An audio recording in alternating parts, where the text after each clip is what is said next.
بیایم بر اساس ارکان قرارداد ببینیم که قراردادها چه ویژگی‌هایی دارن. یک قرارداد حد اکثر 4 تا رکن داره. محدوده موضوع، مسئولیت، قیمت و نحوه پرداخت. نکته دوم، ارکان قرارداد مساوی نیستند با مواد و شرایط قرارداد. ارکان قرارداد از قرارداد استنباط میشن.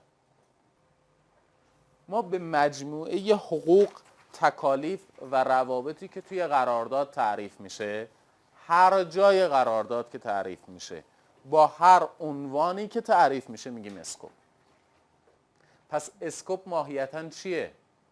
حقوق، تعهدات و تکالیف طرفین.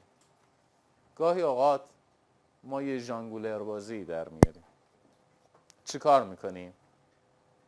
ما به جای اینکه به صورت دقیق توی قرارداد حقوق، تعهدات و تکالیف طرفین رو توضیح بدیم، میایم دلیوربل یا محصول رو توصیف میکنیم. درسته؟ بعد اسمش هم میذاریم اسکوپ آف ورک. اسکوپ آف ورک در بسیاری از موارد به جای اینکه حقوق، تعهدات و تکالیف طرفین رو تعریف بکنه، چی رو داره توصیف میکنه؟ دلیوربل یا محصول رو داره توصیف میکنه. من چرا به جای توصیف حقوق، تعهدات و تکالیف طرفین دارم دلیوربل توصیف میکنم؟ چرا؟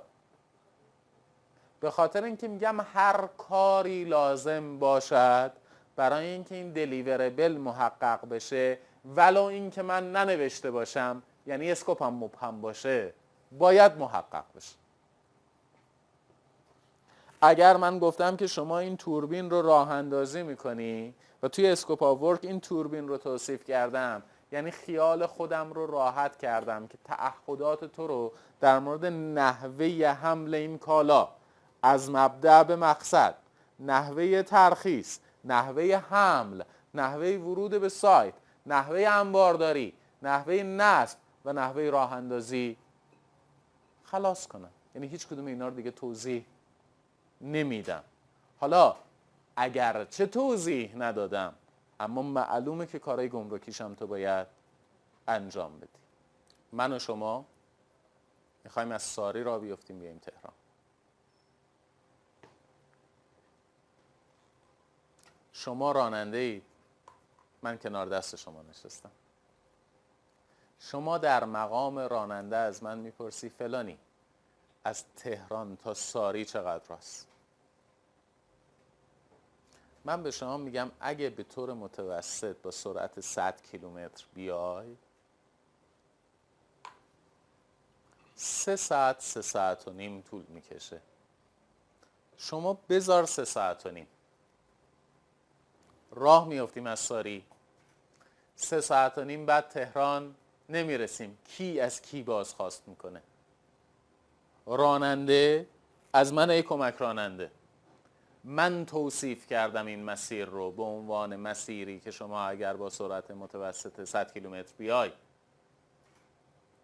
میتونی 3 ساعت تهران باشی. حالا من فرض میکنم 3 ساعت و نیم.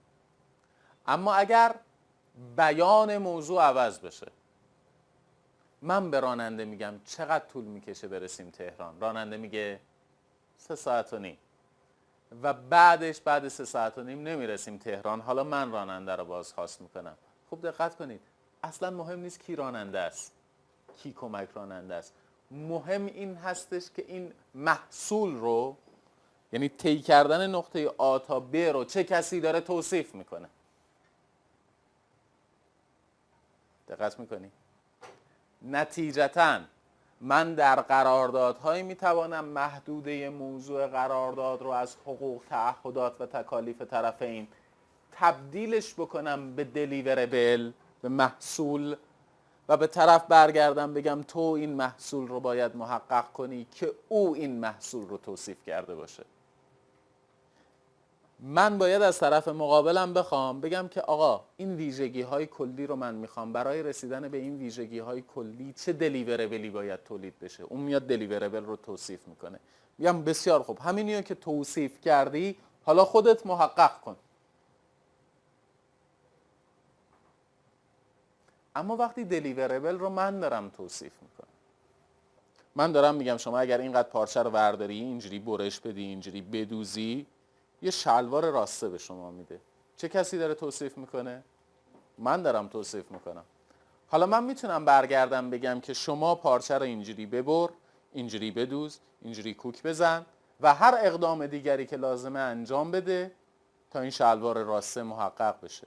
طرف برمیگرده میگه بزرگوار، من اگر قیچی رو بذارم اینجای پارچه ببرم نمیشه ها.